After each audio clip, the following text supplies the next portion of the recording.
हरदोई में सुभाषपा अध्यक्ष ओपी राजभर ने की पार्टी कार्यकर्ताओं के साथ बैठक में सपा पर साधा जमकर निशाना।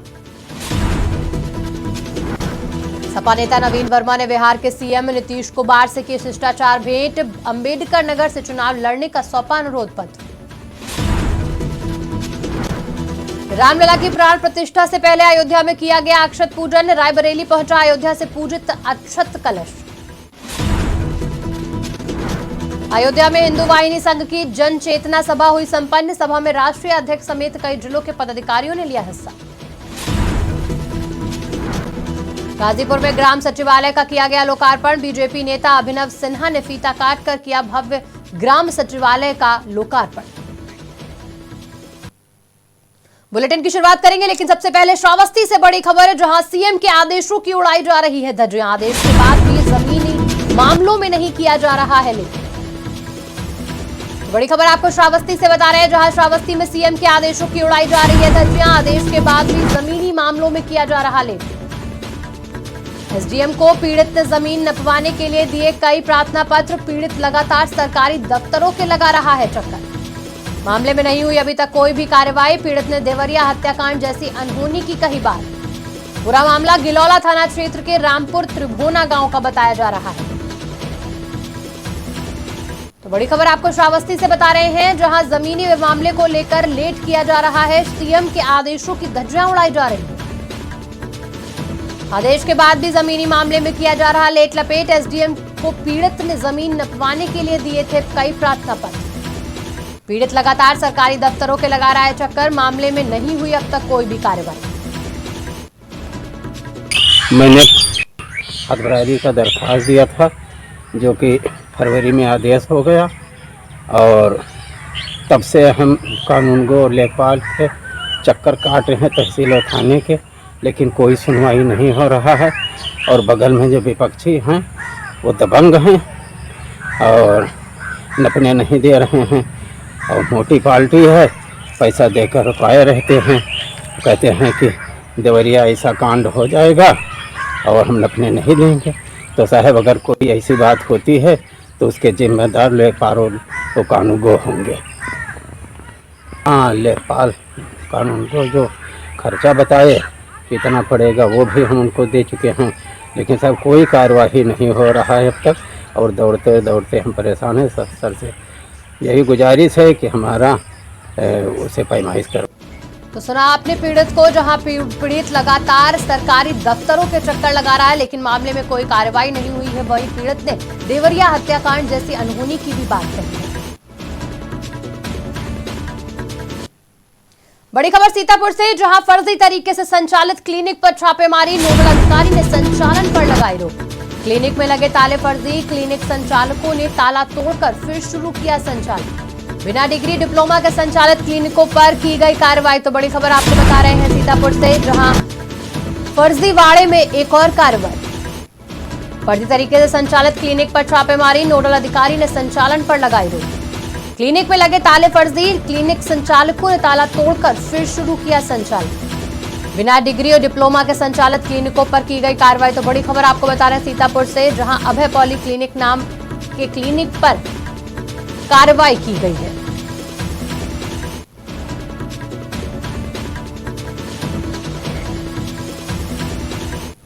हमारे माननीय जिलाधिकारी महोदय और हमारे मुख्य चिकित्सा अधिकारी महोदय का निर्देश है कि जो सीतापुर जनपद में अवैध झोला छाप क्लिनिक चल रहे हैं उन पर लगातार कार्रवाई होती रहे।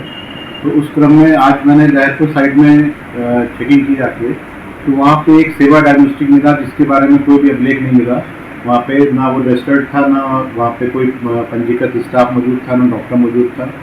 एक रिजवान जाकर करके क्लिनिक है, जो कि उनके यहाँ भी कोई चिकित्सक नहीं मिला, कोई डॉक्टर नहीं था। रोगी भर्ती से आईवी टिप्स चल रही थी। ऐसे ही एक आपका मोहम्मद वकील का अस्पताल है, उनके यहाँ भी मरीज भर्ती थे, कोई भी एमबीबीएस चिकित्सक मौजूद नहीं था। और एक झोला छाप पंजीकृत डॉक्टर वीके सरकार थे, और उनके यहाँ भी कोई पंजीकृत चिकित्सक नहीं था, मरीज भर्ती थे। और उनको सबको नोटिस देते हुए सरकार जी को क्लिनिक बंद करने का संचालन करना। सीतापुर में फर्जी तरीके से संचालित क्लिनिकों पर छापेमारी हुई है। नोडल अधिकारी ने संचालन पर रोक लगाई। क्लिनिक में लगे ताले तोड़कर फिर से संचालन शुरू किया गया, जिस पर छापेमारी कर नोडल अधिकारी ने कार्रवाई की। इस खबर पर ज्यादा जानकारी के साथ हमारे संवाददाता अजय सिंह जुड़ चुके हैं। अजय, बात करें तो सीतापुर में फर्जीवाड़े का ये खेल आखिर कब थमेगा, क्योंकि लगातार छापेमारी हो रही है लेकिन ये फर्जी क्लिनिक लगातार संचालित किए जा रहे हैं। जी राजनी जी, बता दें सीतापुर खैराबाद क्षेत्र का मधुआपुर ये है। यहाँ पे फर्जी तरीके से जो भी क्लिनिक संचालित किए जा रहे थे, वहाँ पे नोडल अधिकारी जो अनूप श्रीवास्तव ने है वहाँ पे छापेमारी की थी। छापेमारी के दौरान वहाँ पे ना कोई डॉक्यूमेंट्स मिले, ना ही इनके पास कोई डिग्री थी, ना डिप्लोमा थे। बड़े पैमाने पे वहाँ पे मरीज भी एडमिट थे, उनको वहाँ से रिफर कर दिया गया दूसरे, और वहाँ पे तालेबंदी भी की गई थी और उनको नोटिस भी जारी की गई थी। लेकिन वहां पर जो है नोटिस जारी करने के बाद रात को ही वहां के ताले तोड़ दिए जाते हैं और वहां से फिर से उस क्लिनिक का संचालन शुरू हो जाता है। जैसा कि वहां पे सूत्रों ने यह भी बताया है कि यहाँ जो सीमो ऑफिस में जो कुछ बाबू लोग बैठे हुए हैं जो रजिस्ट्रेशन करते हैं, उनकी मिलीभगत से मोटा पैसा लेकर के उनका फिर से क्लिनिक का जो संचालन है वो चालू करा दिया गया है। लेकिन जब इस मामले में मैंने जो है नोडल अधिकारी अनूप श्रीवास्तव से बात की तो उन्होंने यही बताया है कि उनकी चाबियां जब यहाँ पे रखी हुई हैं, उनको नोटिस जारी की, ना तो उन्होंने नोटिस का जवाब दिया है और ना ही इस तरीके से वो मिलने यहाँ पर आए हैं। फिर इस तरीके से अगर उन्होंने ताला तोड़ के संचालन शुरू किया है तो इस पर जो है विभागीय कार्रवाई करते हुए इनके ऊपर मुकदमा दर्ज कराने की बात कही है। जी बिल्कुल, जानकारी देने के लिए धन्यवाद अजय। तो बड़ी खबर आपको सीतापुर से बता रहे थे, जहां फर्जी तरीके से संचालित क्लिनिक पर छापेमारी की गई। नोडल अधिकारी ने संचालन पर रोक लगाई। नमस्कार, स्वागत है आपका आज की खबर में। मैं हूं आपके साथ रागिनी सिंह राठौर। रुक करते हैं उत्तर प्रदेश की बड़ी खबरों का। आगामी 2024 के लोकसभा चुनाव नजदीक है, जिसको लेकर सभी पार्टियां अपनी अपनी तैयारियों में जुटी हैं। इसी बीच सोहेलदेव भारतीय समाज पार्टी के राष्ट्रीय अध्यक्ष ओम प्रकाश राजभर का एक विवादित बयान सामने आया। बता दें कि राजभर पार्टी कार्यकर्ताओं के साथ समीक्षा बैठक करने हरदोई पहुंचे थे, जहां उन्होंने सपा पर जमकर निशाना साधा और कहा कि अखिलेश यादव नरेंद्र मोदी को प्रधानमंत्री बनने के लिए एनडीए से हट करके सहयोग कर रहे हैं। कि वो गठबंधन नहीं है, वो ठगबंधन है। जनता के पैसे को इन लोगों ने लूटा है, ठगा है, चाहे वो कांग्रेस हो, चाहे बसपा हो, चाहे सपा हो। और आज जो दरार का कारण है, देखिए मैं बार बार कहता हूँ, समाजवादी पार्टी के नेता अखिलेश यादव जी ये माननीय नरेंद्र मोदी जी को प्रधानमंत्री बनाने के लिए हट करके सहयोग कर रहे हैं और ओम प्रकाश राजभर एनडीए में शामिल होकर सट करके सहयोग कर रहे हैं। उदाहरण अगर आपको देखना है तो अभी आपने जिक्र किया, मध्य प्रदेश में ये अकेले चुनाव लड़ रहे हैं। आप बताइए, गठबंधन से हट करके लड़ रहे हैं तो जीतेगा कौन और हारेगा कौन? कांग्रेस को हराएंगे और भाजपा को जिताने का काम कर रहे हैं। खबर अम्बेडकर नगर से है, जहां सपा नेता नवीन वर्मा ने बिहार के सीएम नीतीश कुमार से राजभवन में शिष्टाचार भेंट की। साथ ही अम्बेडकर नगर से 2024 का लोकसभा चुनाव लड़ने का अनुरोध पत्र भी सौंपा, जिस पर नीतीश कुमार ने विचार करने का आश्वासन दिया। आपको बता दें कि अम्बेडकर नगर को लोहिया की धरती कहा जाता है। वहीं अम्बेडकर नगर को बसपा सुप्रीमो मायावती का कर्म क्षेत्र भी माना जाता है। इस पर हमारे संवाददाता अमित मौर्य ने सपा नेता नवीन वर्मा से खास बातचीत की। आइए आपको सुनाते हैं कि सपा नेता ने क्या कुछ कहा। यहाँ तमाम नेता ऐसे हैं जो कि लोकल नेता है। क्या आप वहाँ बाहरी नेता यहाँ चुनाव लड़ेंगे, आपको संभव जीत कंफर्म होगी? नहीं, एकदम निश्चित है, उनकी जीत को कोई रोक नहीं पाएगा। वैसे भी वो उत्तर प्रदेश से कहीं न कहीं से चुनाव और से लड़ेंगे। हम लोगों का प्रस्ताव था कि जो है अगर अम्बेडकर नगर आ जाए तो हम लोग के लिए बहुत अच्छा होगा, क्योंकि अगर कोई बड़ा चेहरा आता है, अगर वो प्रधानमंत्री के रूप में सुशोभित हो जाते हैं हम लोगों के बीच से, तो निश्चित तौर पे अम्बेडकर नगर का बहुत ज्यादा विकास हो जाएगा। हम लोगों का उद्देश्य अपने जनपद का विकास करना ही मुख्य है, क्योंकि अभी मायावती जब मुख्यमंत्री से थोड़ा बहुत विकास हुआ था, उसके बाद से विकास रुका हुआ है। एक बार हम लोग चाहते हैं कि कोई यहाँ से आए बड़ा नेता जो हम लोगों का विकास हो पाए। ये है नेहरू उर्फ नवीन वर्मा जी। ये अम्बेडकर नगर से मुख्यमंत्री को चुनाव लड़ाना चाह रहे हैं। खबर रायबरेली से है, जहां अयोध्या से पूजित अक्षत देश भर से आए सभी प्रांतों के कार्यकर्ताओं को सौंपे गए। बता दें कि विश्व हिंदू परिषद के जिला अध्यक्ष विवेक सिंह अक्षत कलश लेकर रायबरेली पहुंचे, जिनका हिंदू संगठनों ने जोरदार स्वागत किया। साथ ही अक्षत कलश को 7 मंदिरों में ले जाकर उसका पूजन किया गया। वहीं इस दौरान विवेक सिंह ने बताया कि 1 जनवरी से 15 जनवरी के बीच सभी गाँवों में पूजित अक्षत और प्राण प्रतिष्ठा महोत्सव की जानकारी लिखा पत्र सभी को दिया जाएगा। आज बाबा जगमुनेश्वर धाम में हम सभी कार्यकर्ता एकत्रित हुए हैं। कल 4 और 5 तारीख को श्री राम जन्मभूमि तीर्थ क्षेत्र में अक्षत कलश का कार्यक्रम था, पूजित अक्षत का, और वहाँ से हम कार्यकर्ता गए थे और हम लोग वहाँ से जो है पूजा अर्चना करने के बाद श्री राम जन्मभूमि तीर्थ क्षेत्र में हम लोगों को ये अक्षत और ये कलश दिया गया है। और हम निवेदन है हम सभी जनमानस से कि 1 जनवरी से लेकर के 15 तक हम सभी कार्यकर्ता टोली बना करके विश्व हिंदू परिषद और संघ परिवार के सभी कार्यकर्ता घर घर गांव-गांव घर-घर जा करके कि एक भी गांव एक भी घर न छूटे, और इस अक्षत से निवेदन करेंगे कि 22 तारीख को जब श्री राम जन्मभूमि क्षेत्र में प्राण प्रतिष्ठा प्रभु श्री राम के मंदिर की होने वाली है, भव्य मंदिर बनने वाला है, तो आमंत्रण होगा, निमंत्रण होगा सभी कार्यकर्ताओं को कि अपने नज़दीक के जहाँ भी मंदिर हो उसको सजावट करें और ये मान के चले, उस दिन ये मान के चलना है यही प्रभु श्री राम जी का मंदिर है जो अयोध्या में है, हमारे नज़दीक ही हमारे। खबर अयोध्या से है, जहां हिंदू वाहिनी संघ अयोध्या की जन चेतना सभा सफलतापूर्वक संपन्न हुई। इस सभा में राष्ट्रीय अध्यक्ष समेत कई जिलों के पदाधिकारियों ने हिस्सा लिया। इस दौरान राष्ट्रीय अध्यक्ष महिला प्रकोष्ठ राखी शुक्ला ने कहा कि आज अगर कोई हिंदू प्रताड़ित हो रहा है तो उसका जिम्मेदार स्वयं हिंदू समाज ही है, क्योंकि हम जातियों में बंट चुके हैं। हिंदू जब तक एकत्रित नहीं होगा, इस प्रकार की समस्या हिंदू समाज में बनी रहेगी। मैं विनोद सिंह, जिला अध्यक्ष अयोध्या, आप लोगों को बताना चाहूँगा कि जैसे कि सभा का नाम ही जन चेतना सभा रखा गया, इसका मतलब है लोगों के अंदर जागरूकता फैलाने की आवश्यकता है। इस सभा का मुख्य उद्देश्य ही यही है कि लोगों को जागरूक किया जाए। और रही हिंदू वाहिनी संघ का विस्तार का, तो धीरे धीरे विस्तार हो ही रहा है। अभी जैसे बहन जी ने बताया कि बहुत कम समय में हमारे सारे जिले बहुत आगे बढ़ रहे हैं। तो आगे वही जिले बढ़ रहे हैं जहाँ लोग जागरूक हो गए हैं। जो जागरूक नहीं है वो सोशल मीडिया पर ही सब चमकते हैं, बाकी कहीं नज़र नहीं आती। नाकामी हमारी है जो हिंदुओं के ऊपर अत्याचार हो रहा है, नाकामी हमारी है जो गाय रोड पे कट रही है, एक्सीडेंट होकर मर रही हैं, लोग उनको कटवाने के लिए भेज रहे हैं, हमारा उन तक कहीं कहीं संरक्षण प्राप्त रहता है, कभी इस प्रकार की बातें समाज में होती है। इन्हीं सब कुरीतियों को समाप्त करना है समाज में। ये सब कुरीतियाँ कब समाप्त होगी? जब हम लोग समाज में हिंदुओं को जागरूक करने का प्रयास करेंगे, टोकेंगे बार बार कि आप ये गलत कर रहे हो, वो गलत कर रहे हो, अपना समझ के टोकेंगे, तो कभी न कभी लोगों के ऊपर प्रभाव इस चीज़ का पड़ेगा और ये लोग इन सब चीज़ों से बचेंगे। खबर गाजीपुर से है, जहां भाजपा नेता अभिनव सिन्हा ने फीता काटकर भव्य ग्राम सचिवालय का लोकार्पण किया। स्वर्गीय विनोद कुमार सिंह की पुण्यतिथि पर ग्राम सचिवालय का लोकार्पण किया गया। बता दें कि पंचायत भवन को काफी भव्य बनाया गया है। इस दौरान मुख्य अतिथि अभिनव सिन्हा ने कहा कि पूरे यूपी में ये अपने आप में एक सचिवालय है, जिससे पीएम मोदी और सीएम योगी का जो गरीब कल्याण का सपना है उसमें ये एक मील का पत्थर साबित होने जा रहा है।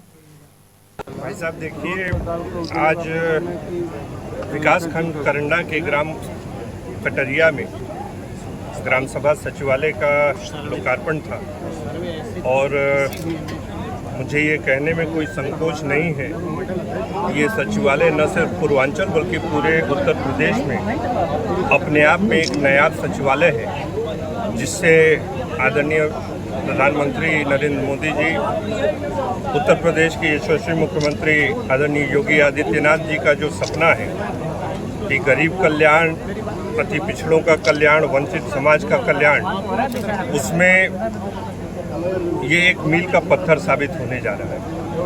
अध्यक्ष जी, किस तरह का कार्यक्रम का आपके द्वारा फीता काट के लोकार्पण किया गया है? इस कटरिया ग्राम में बहुत भव्य एवं दिव्य मैं कहूँ और बहुत सुंदर ऐसा ग्राम पंचायत सचिवालय का निर्माण हुआ था और ये उत्तर प्रदेश के मुख्यमंत्री पूज्य योगी आदित्यनाथ जी की प्रेरणा से अनेक गाजीपुर के अनेक ग्रामों में ऐसे सचिवालय के निर्माण हो रहे हैं। उसमें से आज कटरिया गांव के ग्राम पंचायत सचिवालय का हम सब लोगों ने लोकार्पण किया। खबर अयोध्या से है, जहां दीपावली के मौके पर समाजवादी घर घर दीपोत्सव के अंतर्गत गरीबों के घरों को रोशन करने के लिए सांस्कृतिक प्रकोष्ठ के प्रदेश सचिव निषाद बस्ती पहुंचे। इस दौरान उन्होंने लोगों में दिवाली लैया, मिठाई और दीपक का तेल आदि सामग्री का वितरण किया। वहीं पंडित समरजीत ने कहा कि जैसे हमारे प्रभु राम सबसे पहले दीपक अपने प्रजा के घरों में जलवाने का काम करते थे। आज उन्हीं का अनुसरण करते हुए गरीबों के घरों को रोशन करने के लिए गांव-गांव पहुंचकर दीपोत्सव सामग्री लोगों को दी जा रही है।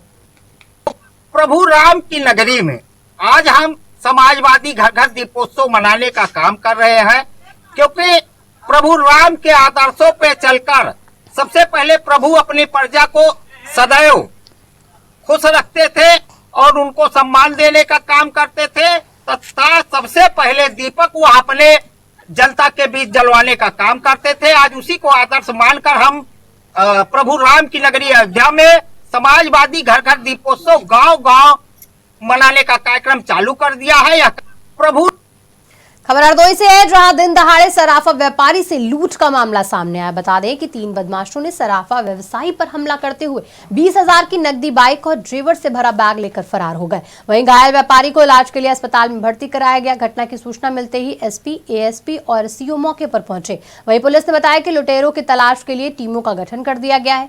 जल्द ही लुटेरों की गिरफ्तारी कर ली जाएगी। थाना सवाजपुर के ग्राम अवहदपुर के निवासी हैं उमेश यादव पुत्र श्री रामस्वरूप यादव। इनकी सर्राफा की दुकान है सवाजपुर कस्बे में। ये अपने गांव से अवहदपुर से निकले थे और करीब 500 मीटर जाके अवहदपुर का मजरा है हड़ा, वहाँ पे 3 व्यक्ति बैठे थे जिनके हाथ में बैट था और स्टंप था, और उनको चोट पहुँचा के उनसे बाइक छीन लिया, जिसमें करीब 20,000 रुपये नगद और कुछ सोने और चांदी के आभूषण थे, और उनकी बाइक छीन के भाग गए। इस पर तत्काल जो है पुलिस टीमों को रवाना करके सघन चेकिंग की जा रही है और अभियोग पंजीकृत करके आवश्यक।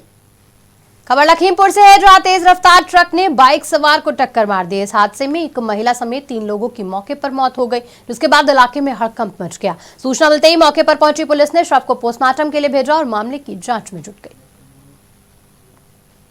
खबर लखनऊ से है, जहां इंदिरा गांधी प्रतिष्ठान में यूपी स्टेट मेगा एक्सपो कार्यक्रम का आयोजन किया गया। इस कार्यक्रम में यूपी में रेशम पैदा करने वाले किसानों को सम्मानित करने के लिए बुलाया गया। साथ ही रेशम उत्पादकों को पंडित दीनदयाल उपाध्याय रेशम रत्न से सम्मानित किया गया। बता दें कि लघु और मध्य उद्यम, खादी, ग्रामोद्योग, रेशम विभाग के मंत्री राकेश सचान ने रेशम उत्पादकों को 25,000 और 50,000 रुपए देकर सम्मानित किया। साथ ही रेशम मित्र पोर्टल का लोकार्पण किया और रेशम मित्र पत्रिका का विमोचन भी किया।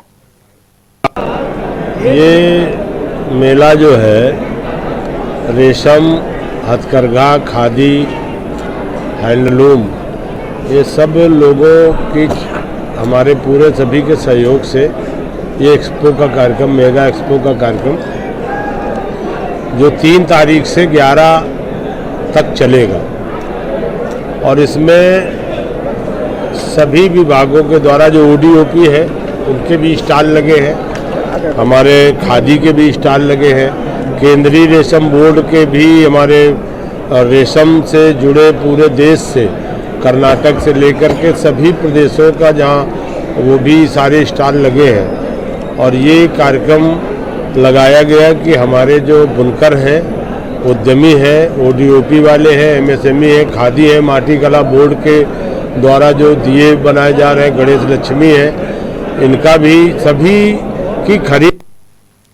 लखनऊ से खबर सामने आ रही है, जहां माउंट कार्मल कॉलेज में छात्राओं ने बड़ी धूमधाम से वार्षिक उत्सव मनाया, जिसकी थीम मिरियाड ऑफ कलर्स रही। वहीं इस कार्यक्रम में कई छात्राओं ने बढ़ चढ़कर हिस्सा लिया। साथ ही टीचर्स ने भी सभी छात्राओं को प्रोत्साहित किया। इस दौरान प्रिंसिपल ने अभिभावकों और छात्राओं को संबोधित किया। बता दें कि इस वार्षिक उत्सव की थीम ऐसी थी जिसमें हर धर्म के त्योहारों को बहुत ही सुंदरता से प्रस्तुत किया गया। साथ ही बच्चों को हर त्योहारों की विशेषताओं के बारे में भी बताया गया। खबर महाराजगंज से है, जहां स्वच्छ भारत मिशन की खुलेआम धज्जियां उड़ाई जा रही है। बता दें कि खराब सफाई व्यवस्था के चलते ग्रामीणों को काफी परेशानियों का सामना करना पड़ रहा है। ग्रामीणों के मुताबिक संचारी रोग के तहत गांव में सफाई और छिड़काव नहीं किया गया। साथ ही सफाई के लिए मिली सरकारी धनराशि का गोलमाल भी कर दिया गया है, जिससे गंदगी और जगह जगह जलभराव की स्थिति पैदा हो गई है, जिसके चलते ग्रामीणों ने समस्या से मुक्ति के लिए जिलाधिकारी से साफ सफाई की मांग की। फिलहाल बुलेटिन में इतना ही। देश दुनिया की तमाम बड़ी खबरों के लिए देखते रहिए आज की खबर।